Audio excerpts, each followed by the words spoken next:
6:9 nos recuerda que eh, los caminos del hombre pueden jugar, pero Jehová endereza sus pasos. Eh, no pude estar acá el 2020, pero no fue posible, como ustedes sabrán. Habían restricciones de viaje, pero en la providencia de Dios estoy acá con ustedes en este día y estoy agradecido por eso. Y déjeme empezar diciendo que algo que es crucial, y tengo que decir esto. No estamos acá hoy para hablar acerca de las profecías falibles. Y yo no soy en sí mismo una persona controversial, como diría esto. ¿Qué quiero decir? Quiero decir que no me levanto en la mañana, preparo mi café y luego después de orar voy a pelear con la gente controversialmente. No busco tener una controversia simplemente por tener una controversia. Me pongo a pensar en Judas, el hermano de Jacobo, cuando él hablaba acerca de nuestra salvación común en la epístola que él escribió. Pero él también sintió que tenía que cambiar lo que él hacía, porque escuchó acerca de esas personas dentro de la iglesia, que ellos propagaban herejías en medio de la gente de Dios.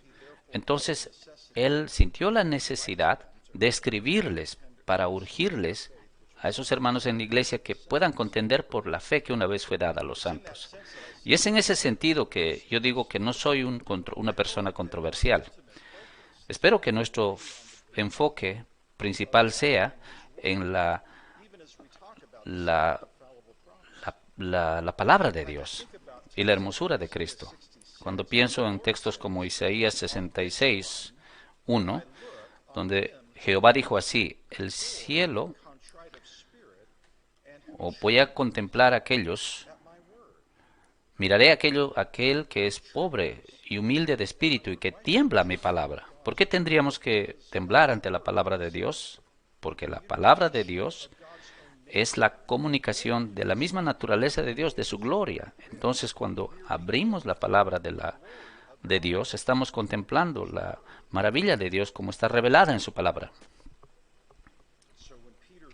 Entonces, cuando Pedro dijo, y este es uno de los textos que estaremos viendo más después, cuando él dijo en segunda de Pedro, ninguna profecía de la Escritura es de particular interpretación, porque la profecía no fue en los tiempos pasados traída por voluntad humana, sino los hombres santos de Dios hablaron siendo inspirados del Espíritu Santo. Y cuando leemos en la Escritura, y la leemos, estamos viendo la gloria de Dios que está siendo revelada en su palabra. Y por medio de su palabra sabemos que sus palabras son puras. Las palabras de Jehová son puras, purificadas 7 veces. Y en este mundo en el cual nosotros vivimos, sabemos que se seca la hierba, se cae la flor, mas la palabra de Dios nuestro permanece para siempre. Y en nuestra iglesia hemos estado estudiando del libro de los Hebreos y hemos estado viendo a la naturaleza de Cristo y su hermosura.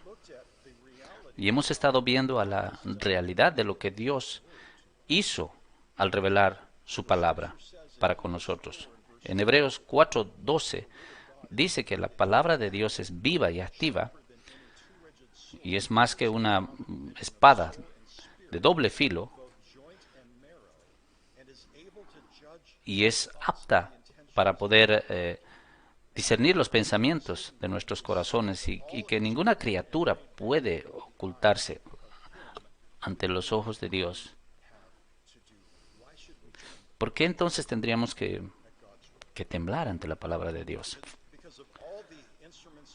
Porque todos los instrumentos de la guerra y lo que ha sido creado en la historia de la humana, nada es tan poderoso para exponer el corazón del ser humano que la palabra de Dios. Nos expone la necesidad de Cristo. Al decir todas estas cosas de manera preliminar, creo que cuando utilizamos la palabra profecía falible, tú pensarás y dirás, pero esto es casi como algo que es un contrasentido, contrario. Y esto pareciera algo contradictorio. No van juntos. Cuando hablamos acerca de la profecía legítima y la profecía falible, creo que eh, el, a lo largo de la historia de los carismáticos hemos tenido bastante profecía falible. Eh, las personas dicen una profecía y luego nos damos cuenta que fue un error y nadie dice nada. Por ejemplo, en cuanto a la sanación, en lugar de una transformación física real de personas verdaderamente enfermas, que se vea un milagro de sanación genuino, en vez de eso tenemos ahora eh, versiones que no son verdaderas de la sanación.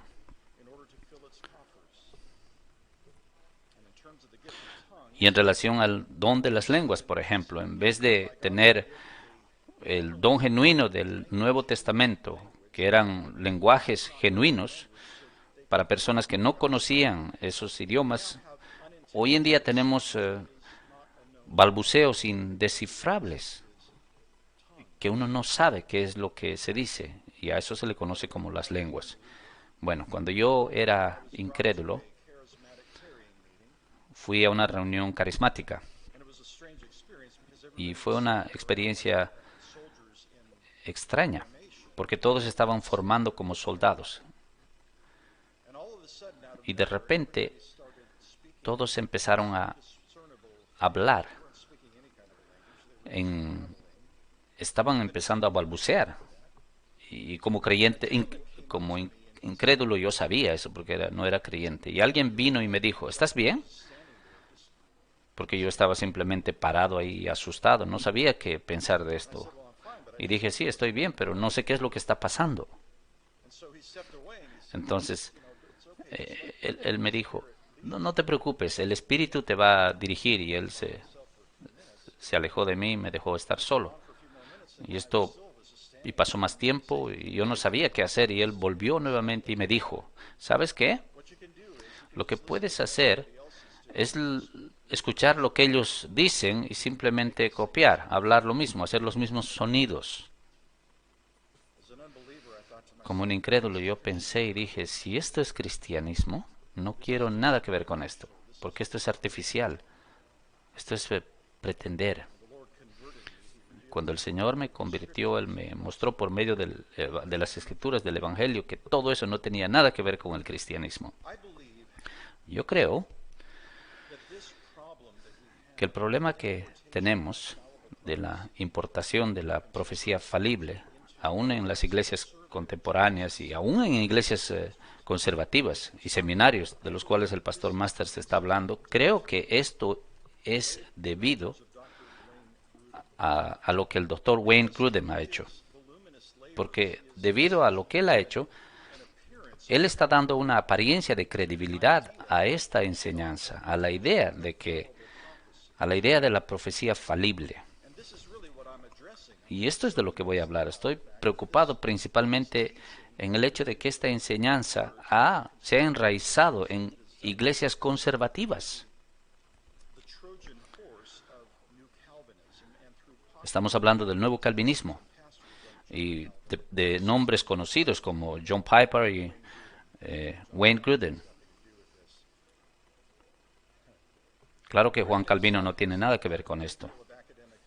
Grudem tuvo muchos elogios de la comunidad académica, escribió más de 21 libros. En su tesis doctoral fue principalmente en relación a la profecía falible. Su primer libro fue en el 1988 y fue acerca del don de profecía en el Nuevo Testamento y hoy en día. Y él escribió la teología sistemática. Y en ambos de estos libros se habla acerca de la profecía falible. Yo compré uno de sus libros y los comparé, no son muy diferentes. 50 libras, 50 páginas él las dedica a la profecía falible. Esto es muy esencial para Grudem, esta enseñanza. Y en su libro más reciente de la teología sistemática, se anuncia de que más de 750.000 libros han sido vendidos y ha sido traducido, creo, hasta más de 16 diferentes idiomas. Tienes que saber que esta es la obra, qué es lo que esto, qué tiene que ver esto, porque esto influencia a muchas personas. Y voy a hablar de uno de los elogios que se ha escrito en la teología sistemática de Grudem. Es una persona, Greg Allison, que es profesor de teología cristiana del Seminario Teológico Bautista del Sur. Él dice esto: nuestra generación actual está viendo un resurgimiento en la teología y las prácticas reformada impulsada por personas como John Piper, R.C. Sproul, John MacArthur, la Coalición por el Evangelio y el Seminario Teológico Bautista del Sur. En el corazón de este renacimiento, se encuentra un libro de texto leído por más de 750.000 estudiantes, pastores, líderes cristianos y laicos en las iglesias. Él está refiriéndose a la teología sistemática de Grudem, Wayne Grudem. Estoy de acuerdo en que esta es una obra que él ha escrito, amplia, pero hay un problema acá. El hecho de que este libro se ha diseminado bastante es un problema. A lo largo de mis años en el ministerio, me he encontrado con muchas personas que usan la teología sistemática de Grudem, seminario conservador. Y debido a que este seminario usa la teología sistemática de Grudem,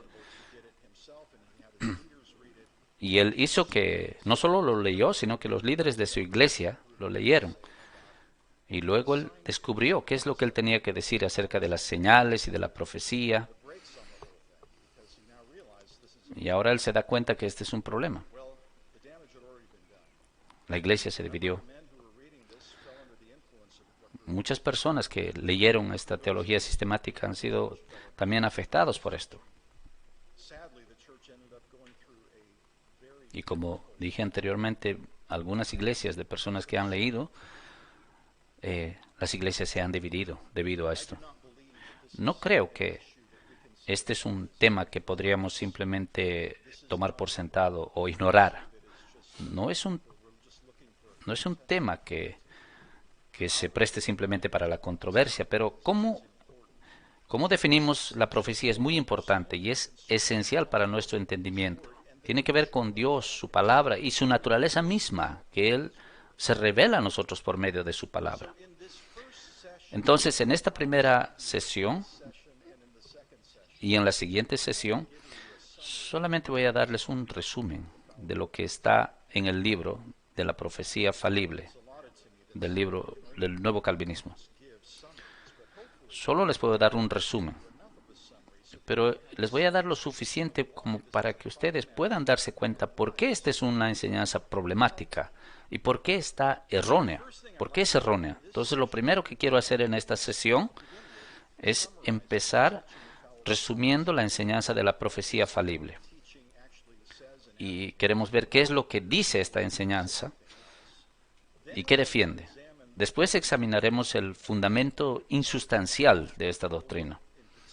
Particularmente veremos al léxico, al análisis léxico que Grudem provee. Luego, no tendremos mucho tiempo, pero al final consideraremos el hecho de que la Biblia da la profecía a la iglesia como una prueba de amor. Y antes de que explique esto, este es un concepto muy importante y de lo cual hablaré más después. Y el día lunes también, en el tiempo de este tiempo fraternal con los pastores que tendremos. Hablemos del primer punto entonces y el primer asunto de consideración. Vamos a resumir. ¿De qué estamos diciendo cuando hablamos de la profecía falible? Como dije, Esta es una doctrina acomodacionista. Durante décadas hemos estado acostumbrados a escuchar a los televangelistas emitir revelaciones, profecías predictivas, lo cual se demostró que estaban equivocados y después de eso nada pasó. La profecía se ignoraría, se olvidaron de esto como si nunca hubiese pasado y movamos, continuemos. Y este es el patrón que hemos visto en la comunidad carismática. Y creo que la enseñanza de Grudem en relación a la profecía falible es un esfuerzo de rescatar esta práctica y darle una justificación doctrinal. Esta era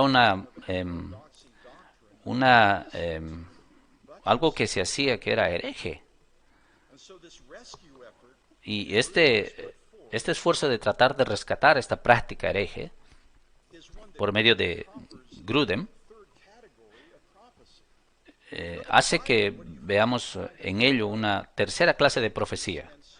Si vas a la Biblia, verás que hay en la Biblia profetas verdaderos y falsos profetas. Nada más, solo dos categorías. La profecía falible inventa una tercera categoría. La tercera categoría de la profecía, en este caso, en esta tercera categoría, habla de un profeta genuino que habla con error y aún se mantiene como un profeta genuino. Y esto es ajeno a la Escritura. Es ajeno a la Escritura. Antes de continuar, quiero decir que la etiqueta profecía falible no es una etiqueta mía. Lo estoy me estoy prestando de Wayne Grudem cuando habla acerca de Agabus en Hechos capítulo 21, de lo cual hablaremos en la segunda sesión. Pero cuando preguntamos a Wayne cuál es la definición que tiene de la profecía falible, esto es lo que él dice.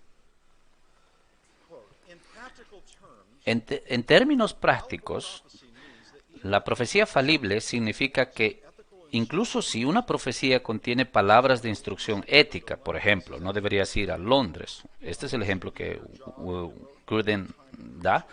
O debes dejar tu trabajo y dedicar todo tu tiempo a la predicación, o debes casarte con Felipe, por decir.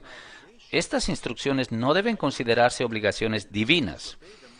Es decir, desobedecerlas no se consideraría lo mismo que desobedecer a Dios, pero deben verse como el informe bastante preciso, pero no infalible, del profeta de algo que él piensa que le ha sido revelado por Dios, aunque no con absoluta certeza. Y esto que leemos nos dice de alguien que no es falible, pero parece como una trampa.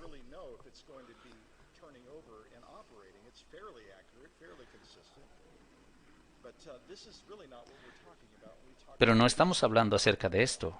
Estamos hablando de los profetas genuinos de Dios. Y luego él continúa apelando a la comunidad cesacionista y dice: les pido a los del campo cesacionista que piensen seriamente en la posibilidad de que la profecía en las iglesias ordinarias del Nuevo Testamento no era igual a las Escrituras en autoridad, pero era simplemente un informe muy humano y a veces parcialmente erróneo de algo que el Espíritu Santo trajo a la mente de alguien.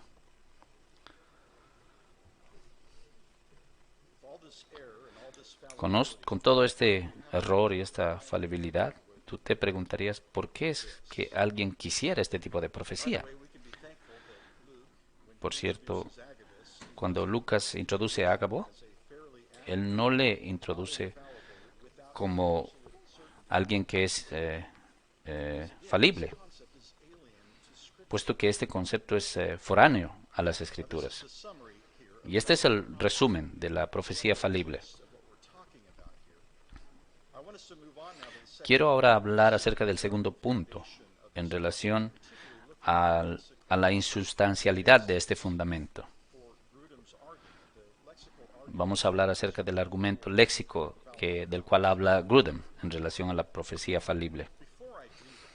Y antes de hacerlo, enraicemos nuestro pensamiento con 2 de Pedro, capítulo 1. Si tienes este texto, quisiera que lo veas, por favor.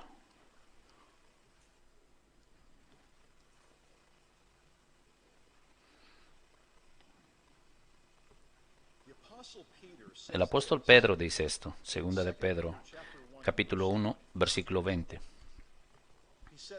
Él dice esto: entendiendo primero esto, que ninguna profecía de la Escritura es de particular interpretación, porque la profecía no fue en los tiempos pasados traída por voluntad humana, sino los santos hombres de Dios hablaron siendo inspirados del Espíritu Santo.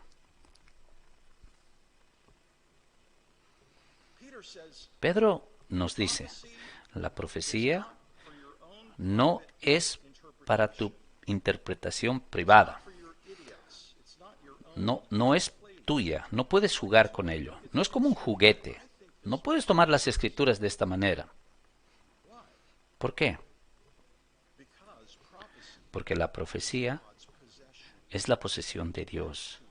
Él no las da. Es por eso. Es por eso que cuando él habló acerca José habló acerca de la profecía de Dios, él dijo, ¿no son de Dios las declaraciones, interpretaciones? ¿Por qué? Porque es de Dios. La profecía es de Dios, no nuestro.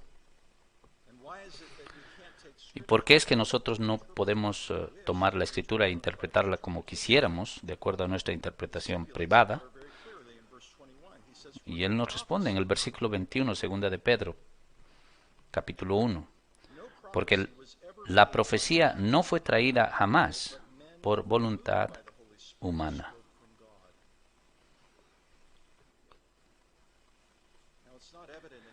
Ahora no es evidente en la manera en la cual se ha traducido, pero tenemos aquí una partícula negativa en el versículo 21. Y esto junto con el modificador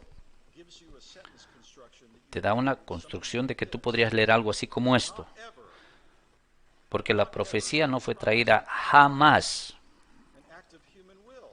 por voluntad humana.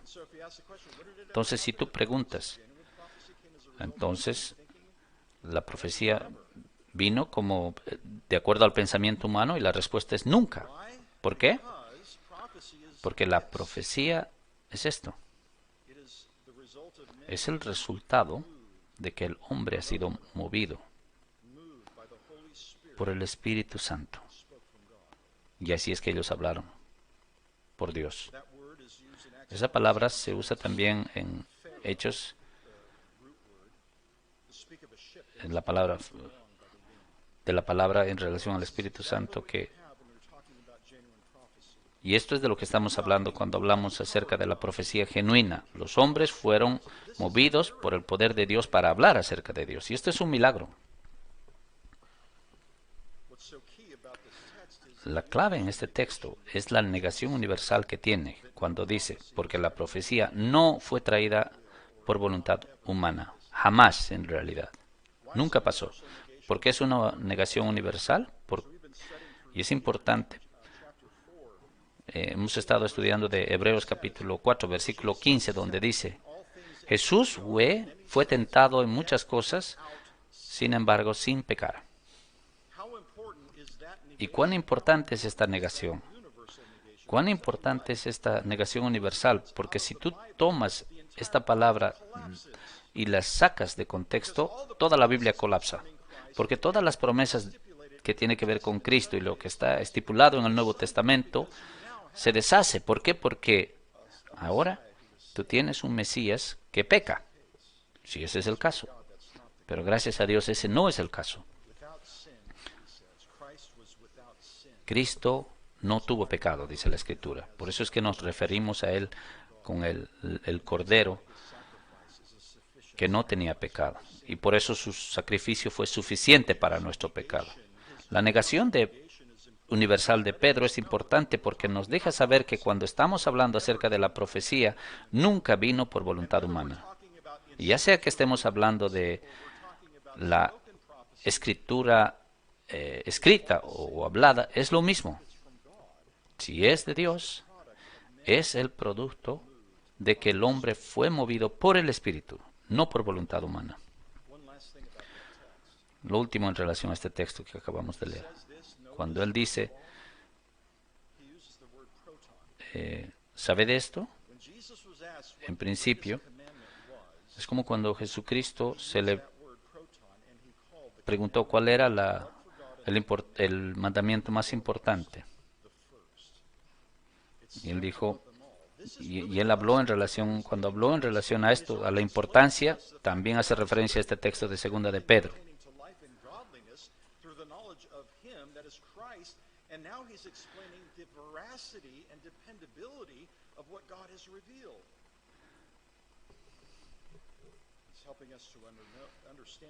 Él nos está ayudando a entender que tenemos una fundación segura en la revelación profética de Dios. Pero cuando venimos a la enseñanza de la profecía falible, encontramos un fundamento diferente. Déjame citar el punto central o la sección central en la cual Grudem presenta su versión de las cosas en relación a la definición léxica de la profecía. Y nuevamente, discúlpame, tengo que leer esto, es importante. Tienes que escuchar los detalles de esto. Él dice esto: muchos escritos fuera de la Biblia usan la palabra profeta, profetés, sin significar ninguna autoridad divina en las palabras de uno llamado profeta. Podrías parar ahí. Lo que él nos está diciendo es que nos está diciendo que lo que él está mencionando es fuera de la Biblia. De hecho, en la época del Nuevo Testamento, continuamos, el término profeta en el uso cotidiano a menudo significaba simplemente alguien que tiene conocimiento sobrenatural o alguien que predice el futuro o incluso simplemente portavoz, sin ninguna connotación de autoridad divina. Varios ejemplos cercanos a la época del Nuevo Testamento se dan en el artículo de Helmut Kramer en el Diccionario Teológico del Nuevo Testamento. Y esto se resume, por ejemplo, entre otras cosas, un filósofo es llamado un profeta de la naturaleza inmortal. Y aquellos que hablan de la profecía epicureana se les llama profetas de Epicúreo. También a los que hablan de la historia se les habla acerca de la profetisa de la verdad. A los que se refieren a la botánica también lo mismo, un especialista, un profeta de la botánica y demás.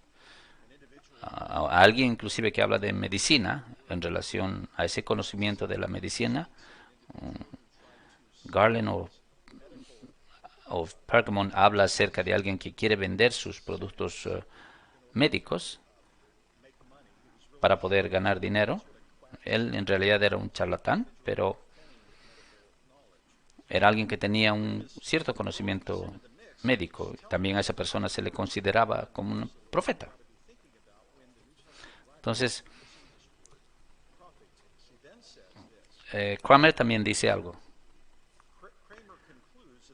Kramer concluye que la palabra griega para profeta, profetis, simplemente expresa la función formal de declarar, proclamar, dar a conocer. Sin embargo, debido a que todo profeta declara algo que no es suyo, la palabra griega para heraldo, kerix, es el sinónimo más cercano.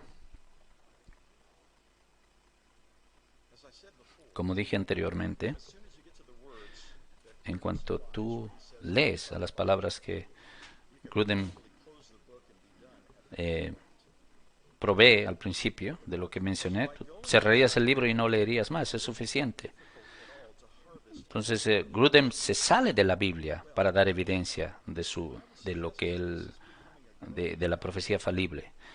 Y esto se está volviendo un hábito de personas que escriben libros, inclusive pastores.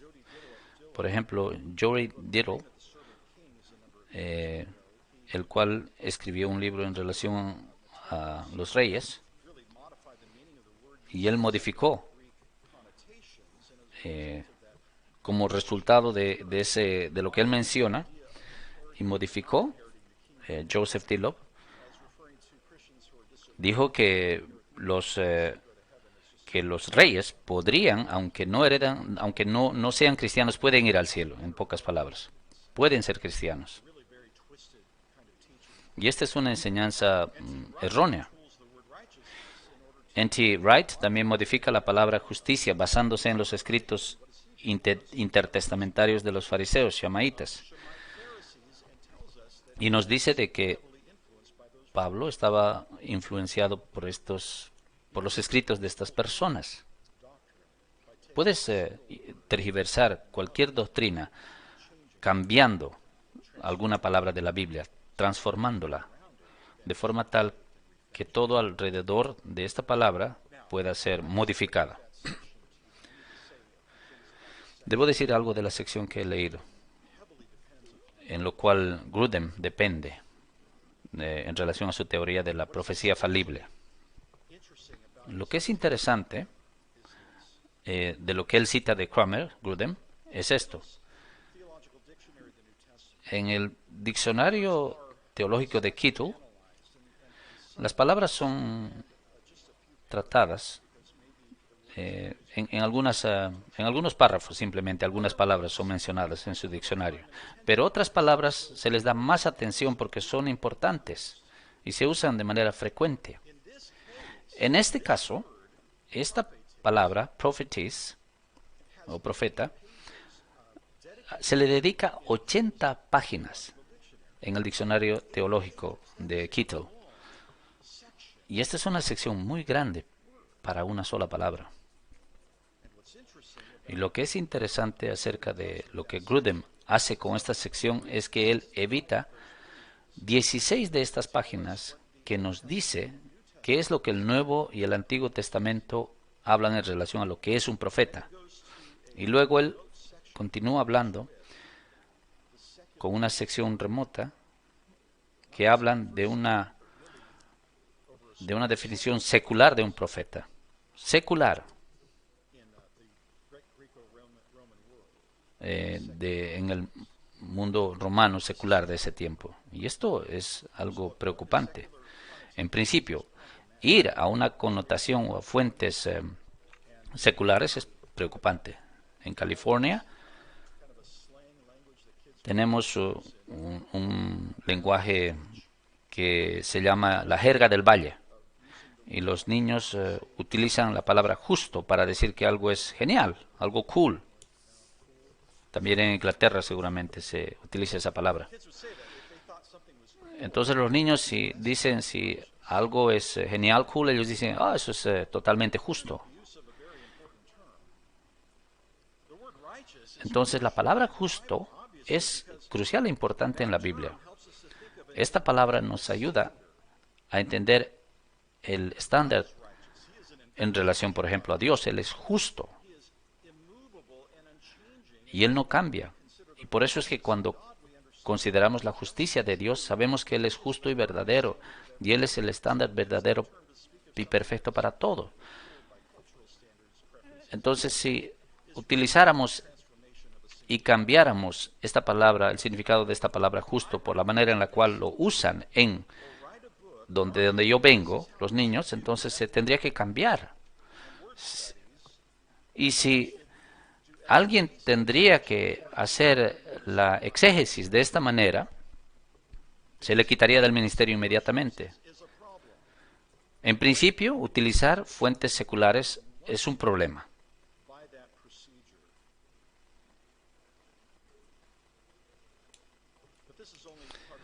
Pero esto solo es parte del problema. El análisis léxico de Grudem. La porción que acabo de citar es de Kramer y no voy a poder citar más. Debo admitir que cometí un error al escribir el libro, un error. Y al citar a Kramer, incluí lo que es un elipsis.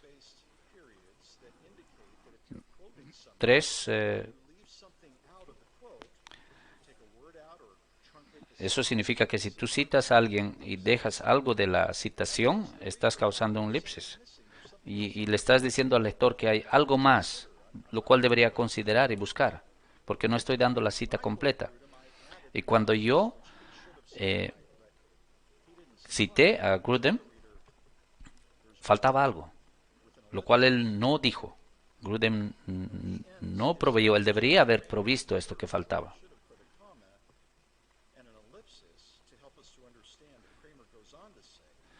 Pero Kramer, lo que no dijo Grudem, él continúa diciendo,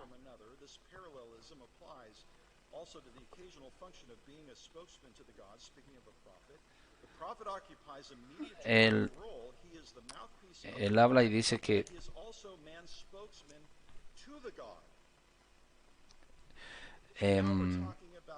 los videntes y profetas históricos que no están conectados con un oráculo nunca son llamados profetí, sino cresmológico o similar. Por otro lado, los demonios y dioses que profetizan pueden ser llamados profetas de un Dios superior tanto como los hombres. Aunque vale la pena señalar que esto no aplica al Dios supremo Zeus. Rama también dice, eh,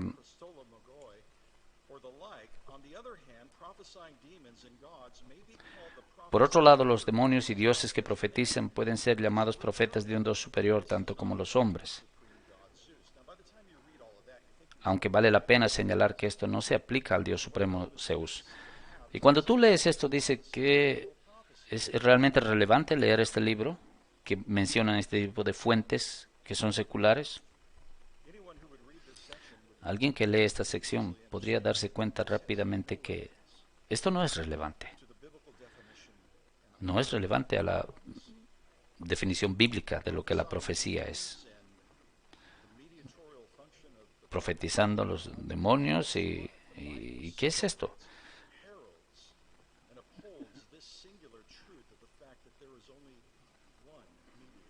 Pero la Biblia solamente habla acerca de un mediador, Cristo Jesús.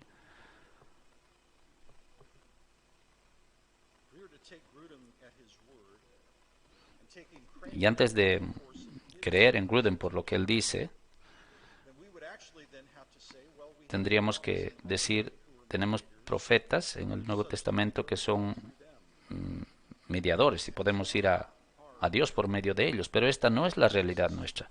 Nosotros tenemos acceso al Padre por medio de su Hijo. Y tristemente el catolicismo romano, que replican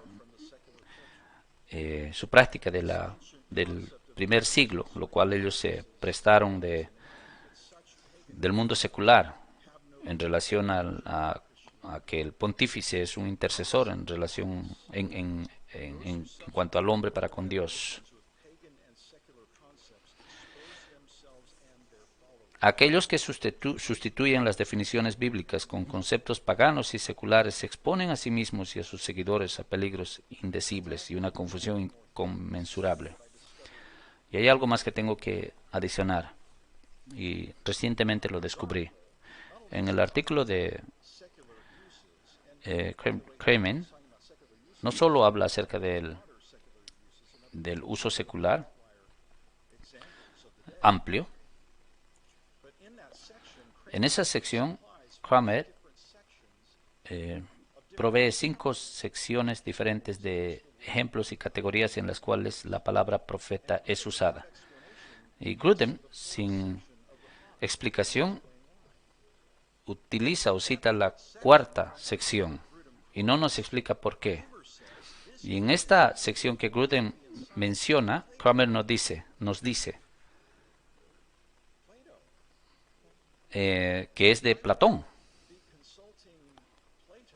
¿Y por qué yo tendría que estar consultando a Platón en relación a la profecía de la Biblia?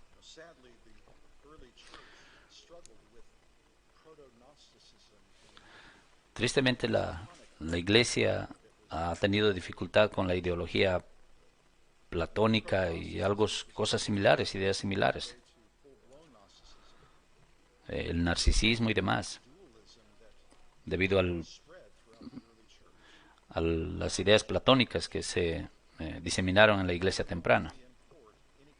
¿Por qué entonces tendríamos que importar filosofía platónica a la iglesia?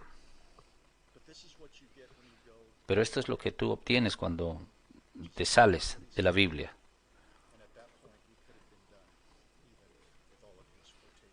Y cuando leemos de esto, ya no hay necesidad más de leer en relación a Grudem. Nos damos cuenta de lo que él está enseñando. Déjeme decir algunas palabras al concluir. Y como dije antes, estoy resumiendo y estoy siendo breve acá.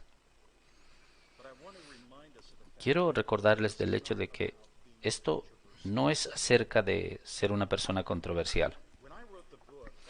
Cuando escribí mi libro, debo decir, en mi ministerio local no teníamos problemas con, con la profecía falible. La gente no estaba siendo infectada por esto. Pero lo que sí sabía es que habían otros pastores que estaban usando esta teología sistemática. Y cuando yo leí esta teología sistemática dije, ¿por qué es que la gente usa esto? Y entonces decidí escribir el libro porque mi preocupación principal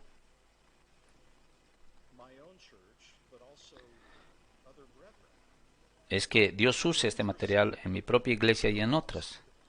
Es bien peligroso cuando la gente sale de la Biblia para poder definir algo de lo que dice la Biblia. Pero cuando lo pensamos, esto es lo que el amor de Cristo evitaría que hiciéramos y haríamos lo correcto.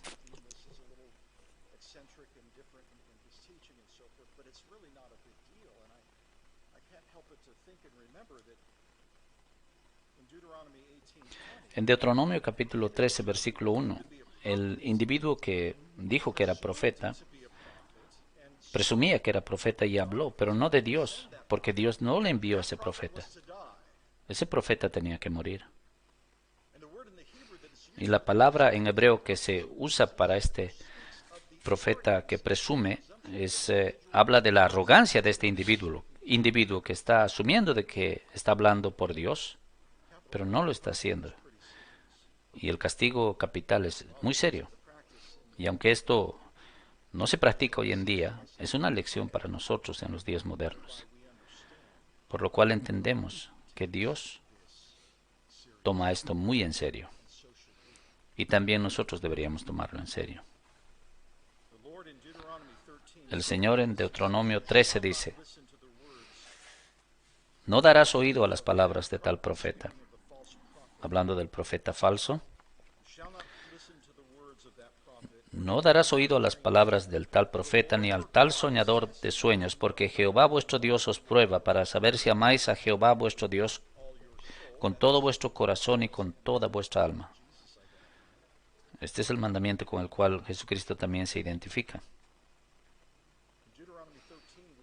En Deuteronomio capítulo 13 se nos enseña que Dios prueba dentro de su misma iglesia a la gente, a estos profetas, que nosotros deberíamos evaluar y probar a aquellas personas que dicen tener un don profético. Y no debemos ignorar esto. Cuando hay tantas personas que, si tú lo ignoras,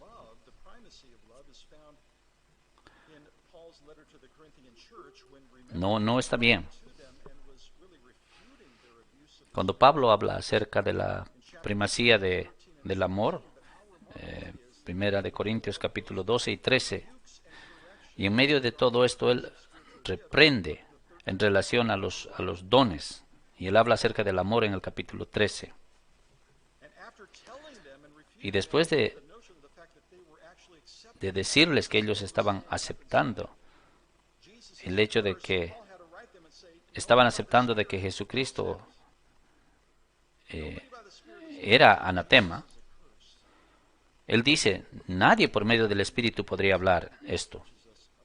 Y luego él nos enseña acerca del amor en el capítulo 13, recordándonos que debemos probar estas cosas, evaluarlas. Debemos decir con amor a la gente que esto no es lo que es la profecía. La profecía es hermosa, es un don de Dios. Y no estamos libres para hacer con la profecía lo que quisiéramos, definirla como quisiéramos, como preferíamos. El hacerlo no está bien y debería hacernos temblar el solo pensar de cambiar, modificar la palabra de Dios. Entonces, hermanos, nuevamente este es un resumen.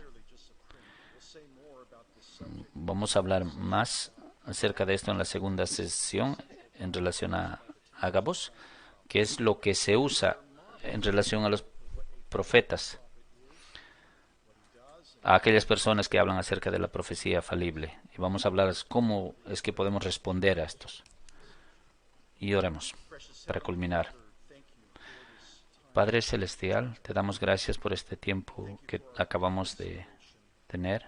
Te damos gracias por la consideración breve en relación a la profecía falible, las definiciones insustanciales que se nos han presentado, que hemos estudiado. Señor, no queremos ser controversiales, pero deseamos proclamar tu verdad. Deseamos ser santificados en tu palabra, tu verdad.